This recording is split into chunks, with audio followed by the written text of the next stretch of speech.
ঢাকায় সফররত যুক্তরাষ্ট্রের সাবেক রাষ্ট্রদূত পিটার ডি হাস প্রায় 1 ঘণ্টা পররাষ্ট্র সচিব আসাদ আলম সিয়ামের সাথে বৈঠক করেছেন।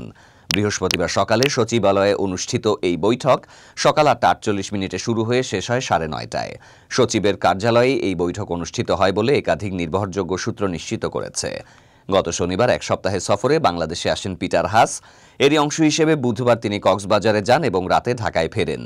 তিনি 2022 সাল থেকে 2024 সালের সেপ্টেম্বর পর্যন্ত ঢাকায় রাষ্ট্রদূতের দায়িত্ব পালন করেন। গত বছরের জুলাই আগস্টে গণ আন্দোলনের মাত্র কয়েকদিন আগে তিনি দায়িত্ব শেষ করে 27 সেপ্টেম্বর যুক্তরাষ্ট্রে ফিরে যান। এরপর মার্কিন ফরেন সার্ভিস থেকে অবসর নিয়ে অক্টোবরে যোগ দেন বহুজাতিক জ্বালানি কোম্পানি এক্সিলারেট এনার্জিতে। প্রতিষ্ঠানটির বাংলাদেশে বিনিয়োগ রয়েছে এবং কক্সবাজারের মহেশখালীতে একটি ভাসমান এলএনজি টার্মিনাল পরিচালনা করছে।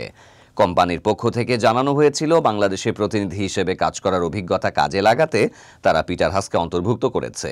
সেই সূত্রে অবসর নেয়ার পরও তিনি নিয়মিতই বাংলাদেশ সফর করেন।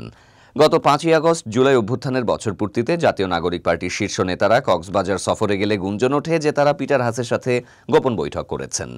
মুখ্য সমন্বয়ক নাসির উদ্দিন পাটোয়ারি সহ একাধিক শীর্ষ নেতার উপস্থিতির কথাও শোনা যায়।